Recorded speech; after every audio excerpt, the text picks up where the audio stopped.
तो दोस्तों फाइनली आज बॉक्स ऑफिस के गलियारों से वो खबर निकल के आ ही गई जिसको सुनने के लिए भैया गदर के दीवाने काफी दिनों से बेताब थे कि भाई कब तारा सिंह बॉलीवुड के रियल ही मैन बाहुबली के रिकॉर्ड को तोड़कर आगे बढ़ेंगे और भाई पठान को ये बात बोलेंगे कि भाई साहब अब अगला नंबर आपका है। तो दोस्तों फाइनली 30वें दिन के बॉक्स ऑफिस कलेक्शन रिपोर्ट के माध्यम से भैया बाहुबली के रिकॉर्ड पर अब कब्जा हो चुका है गदर के पार्ट 2 का। तो भैया कैसे हुआ ये कारनामा, चलिए मैं आपको बताता हूं इस छोटे से रिपोर्ट के माध्यम से। हेलो फ्रेंड्स, मैं हूं नरेंद्र और मैं आपका एक बार फिर से स्वागत करता हूं हमारे चैनल यानी कि वायरल न्यूज जंक्शन में। तो दोस्तों ये बात तो आप लोग जानती हो कि भाई जब से सनी पाजी की फिल्म गदर के पार्ट 2 का एंट्री हुई है बॉक्स ऑफिस पर, ये भैया हर दिन कमाई के मामले में कई सारे रिकॉर्ड तोड़ते तोड़ते भैया अब उस पड़ाव पर आ चुकी है जहां पर भैया इंडियन फिल्म इंडस्ट्री की सारी फिल्में जो है वो गदर से पीछे रह गई हैं और भाई केवल 2 ही फिल्में इससे आगे थी कमाई के मामले में मेरे भाई।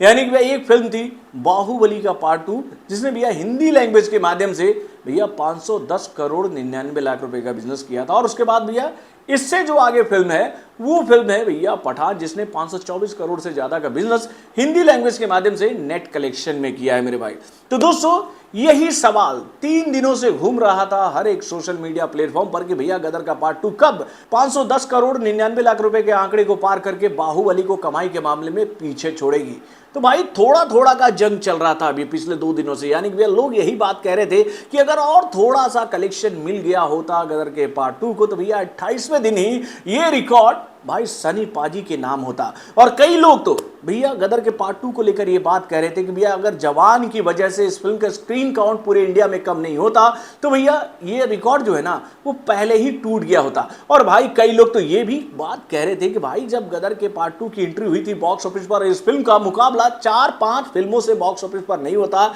और इस फिल्म को अगर अच्छा खासा स्क्रीन काउंट मिला रहता तो भैया कई सारे रिकॉर्ड तो 2 हफ्ते के अंदर ही निपट गए होते। और ये बात बिल्कुल सही है मेरे भाई,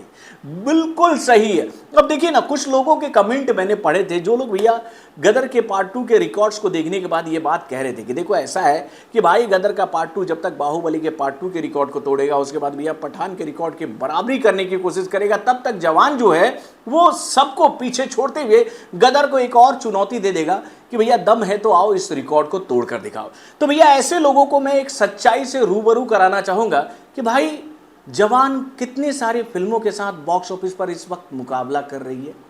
सोलो रिलीज तो नहीं हुई है ना ये फिल्म, मतलब 10-12 फिल्मों के साथ तो इस फिल्म का बॉक्स ऑफिस पर मुकाबला हो रहा है और इसको बहुत ही कम स्क्रीन के माध्यम से पूरे विश्व में रिलीज किया गया। अरे भाई केवल 10,000 स्क्रीन के माध्यम से रिलीज किया गया है और इंडिया में तो भैया इस फिल्म को इतना कम स्क्रीन मिला है भाई गदर से भी कम। गदर को कहाँ 3,500 स्क्रीन पर रिलीज किया गया था और भाई जवान को कहाँ 5,500 स्क्रीन है। अरे 5,500 ही स्क्रीन पर रिलीज हुआ था ना और भाई कहाँ गदर 3,500 स्क्रीन पर रिलीज हुआ था। तो भाई सही बात है इन दोनों फिल्मों का मुकाबला कैसे हो सकता है। तो भाई अगर देखिए जवान इतने कम स्क्रीन के माध्यम से गदर के रिकॉर्ड को तोड़ेगा तो भैया खुशी तो आपको होगी। अब भाई देखिए गदर के साथ हम लोगों ने ये बात देखी थी कि भैया सिनेमा घरों के बाहर लोग खड़े थे ये सोच करके भैया अगर कहीं से सीट मिल जाए, मतलब कि इतने सीट खाली पड़े थे कि लोग सिनेमा घरों के बाहर खड़े होकर इंतजार कर रहे थे कि अंदर भी सीट खाली पड़े हैं, हमें अंदर घुसने का मौका मिल जाए तो हम जाकर बैठ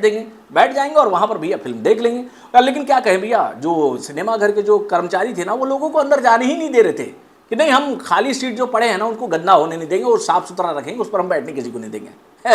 तो भाई इसी वजह से लोग फिल्म नहीं देख पा रहे थे। लेकिन भाई देखिए गदर का तो मतलब कि ये सिचुएशन मैंने आप लोगों को बता दिया, लेकिन भाई जवान को लेकर हम आपसे क्या कहें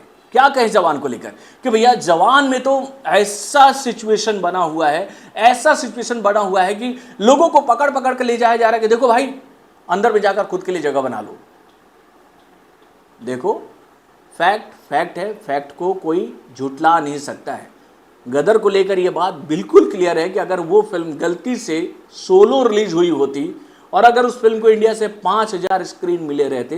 तो कई सारे रिकॉर्ड धुल जाते मेरे भाई बहुत पहले ही। अब ये सच्चाई हो सकता है कि कई लोगों को हजम नहीं होगी, लेकिन भाई सच्चाई बताने की मेरी आदत शुरू से ही रही है। तो भाई देखिए गदर के पार्ट 2 को लेकर ये जानकारी हम लोग के सामने आई है कि भैया इस फिल्म को 30वें दिन जो इंडियन बॉक्स ऑफिस से कलेक्शन मिला है वो आंकड़ा है 1 करोड़ 55 लाख रुपए का, यानी कि 1 करोड़ 25 लाख रुपए का, जिसके माध्यम से इस फिल्म ने फाइनली 30 दिनों में इंडिया से जो हिंदी लैंग्वेज में नेट कलेक्शन हासिल कर लिया है वो आंकड़ा है 512 करोड़ 40 लाख रुपए का, जिसके माध्यम से इस फिल्म ने फाइनली बाहुबली के रिकॉर्ड को तोड़कर अब चुनौती दे दी है पठान के रिकॉर्ड को कि भैया हम आपके रिकॉर्ड की तरफ बढ़ रहे हैं। और भैया उसके साथ गदर के पार्ट 2 को लेकर ये जानकारी हम लोग के सामने आई है कि भैया इस फिल्म को ओवरसीज से 30 दिनों में जो अब तक कलेक्शन मिला है वो आंकड़ा है 8 मिलियन का, जिसके माध्यम से इस फिल्म ने जो ओवरसीज से कलेक्शन कर लिया है इंडियन रुपीज में तो भैया वो आंकड़ा है 65 करोड़ 50 लाख रुपीज का, यानी भैया 65 करोड़ 50 लाख रुपए का, जिसकी मदद से इस फिल्म ने वर्ल्ड वाइड जो अब तक कलेक्शन कर लिया है वो आंकड़ा है 674 करोड़ 60 लाख रुपए का, यानी भैया 675 करोड़ के आंकड़े के करीब यह फिल्म 30 दिनों में ही पहुंच चुकी है बॉक्स ऑफिस पर, जो कि भैया मैं ये बात कह सकता हूं गदर को लेकर कि भैया एक बहुत बड़ी कामयाबी है गदर के लिए कि भैया इस फिल्म का मुकाबला इतने सारे फिल्मों के साथ बॉक्स ऑफिस पर मुकाबला होने के बावजूद, इतने कम स्क्रीन के माध्यम से सिनेमा घरों में रिलीज करने के बावजूद भी अगर इस फिल्म ने यह कामयाबी हासिल की है तो भैया इस कामयाबी को हमें सैल्यूट करना चाहिए। और भाई चाहे गदर अच्छा बिजनेस करे, चाहे जवान अच्छा बिजनेस करे, चाहे बॉलीवुड की चाहे इंडियन फिल्म इंडस्ट्री की कोई भी फिल्म अच्छा बिजनेस करे, इससे भाई कई लोगों को रोजगार मिलता है और अपना इंडियन फिल्म इंडस्ट्री आगे बढ़ता है। तो भाई क्रिटिसाइज अगर हम लोग खुद ही अपने ही फिल्मों की करेंगे तो भैया लड़ाई तो आपस में ही होगी ना, यहाँ तो बात वही होगी ना, तेरा हीरो आगे कैसे मेरा हीरो पीछे कैसे। भैया ये डिवाइडेशन करोगे तो भैया ये जो गठजोड़ है ना ये टूटता है, तो भैया इसको मजबूत बनाकर रखना चाहिए, हेट एक दूसरे के खिलाफ नहीं फैलाना चाहिए। इसीलिए मैं ये फैक्ट आप लोग को बताया जो कि आप समझ रहे होंगे कि मैं आप लोगों से क्या कहना चाह रहा था। बॉलीवुड से जुड़े और भी कई सारे खबरों को जानने के लिए हमारे चैनल यानी कि वार्निंग जंक्शन को लाइक सब्सक्राइब करना ना भूलिएगा और हमारे अपडेट्स को जानने के लिए बेल आइकन को जरूर दबाइएगा।